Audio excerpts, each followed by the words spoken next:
Hello everyone, இந்த week வந்து ஊருக்கு போன வீடியோ தான் விலாக்காக வந்து மினி விலாக்காக வந்து ஷேர் பண்ணியிருக்கிறேங்க. இந்த வாரம் சண்டே வந்து பார்த்திங்கன்னா சனிக்கிழமையே வந்து சாயங்காலம் ஊருக்கு போகலை. ஞாயிற்றுக்கிழமை வந்து பார்த்திங்கன்னா அவங்க அப்பாவும் வருவாங்கன்னு வெயிட் பண்ணி பார்த்தோம். பட் அவங்களுக்கு ஒர்க் இருக்குதுன்னு 9 மணிக்கு மேலே தான் ஃபோன் பண்ணி சொன்னாங்க. அதனால் நாங்கள் அங்கேருந்தே கிளம்புறதுக்கு ஒரு 10-10:30 மணி போல் ஆயிடுச்சு. இங்கே வந்து சேர்றதுக்கு ஒரு 11 மணி போல் ஆயிடுச்சு.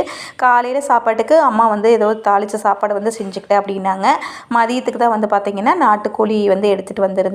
ஸோ அதை வந்து குழம்பு வச்சிடலாம் அப்படின்னு சொல்லிட்டு மிளகெல்லாம் வந்து ஆட்டி ஆற வச்சு அரைச்சாச்சு.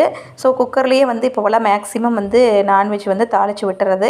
எப்பவும் போல தான் எண்ணெய் ஊற்றி கடுகு சீரகம் இதெல்லாம் வந்து போட்டு தாளிச்சிட்டு அதுக்கப்புறம் வெங்காயம் கருவேப்பிலையெல்லாம் போட்டு தாளிச்சிட்டு நாட்டுக்கோழி போட்டுட்டு அது கூடயே மஞ்சத்தூள் உப்பு சேர்த்து நல்லா வதக்கிட்டு ஒரு சொம்பு தண்ணி ஊற்றி நல்லா ஒரு 20 நிமிஷம் வேக விட்டுட்டு அந்த தண்ணி வந்து எடுத்து வந்து பார்த்திங்கன்னா மிளகுத்தூள் அதுக்கப்புறம் கொத்தமல்லி தழை இதெல்லாம் சேர்த்து சூப் மாதிரி அப்படியே வந்து ஊற்றி கொடுத்துட்டோம் அப்படின்னா குழந்தைங்களும் சரி பெரியவங்களும் சரி குடிக்கிறதுக்கு அவ்வளோ ஒரு இதமாக இருக்கும். அது இந்த மழை காலத்தில் வந்து பார்த்திங்கன்னா குடிக்கிறதுக்கு ரொம்பவே இதமாக இருக்கும்.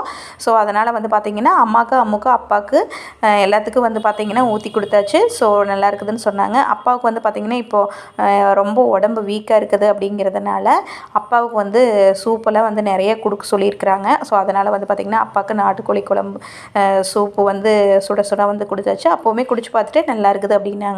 ஸோ சூப்புக்கு எடுத்து வச்சதுக்கப்புறம் வந்து பார்த்திங்கன்னா மிளகா அரைச்சி வச்சதை வந்து ஊற்றி நல்லா கொதிக்க வச்சு கொத்தமல்லி தழை போட்டு இறக்கிட்டு நாட்டுக்கோழி குழம்பு சூப்பராக ரெடி ஆயிடுச்சு.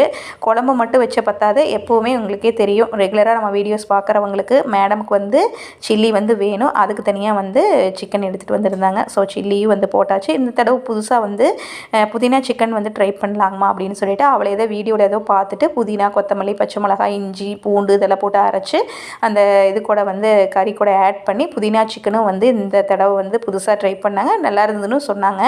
ஸோ வந்து லஞ்ச் வந்து சூப்பராக முடிச்சுட்டு கொஞ்சம் நேரம் ரெஸ்ட் எடுத்துட்டு அப்பா கூடையெல்லாம் வந்து பேசிகிட்டு இருந்துட்டு நைட்டு ஒரு 7:30 மணி போல் தான் வந்து அங்கேருந்து கிளம்புனா.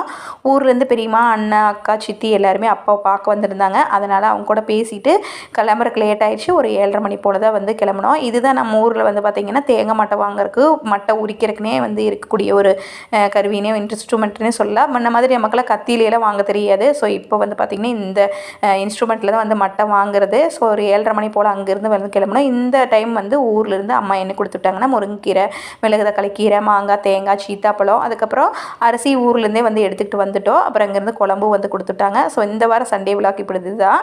ஸோ பிடிச்சதுன்னா நம்ம வீடியோக்கு ஒரு லைக் பண்ணி நம்ம சேனலை மறக்காமல் சப்ஸ்கிரைப் பண்ணிக்கோங்க.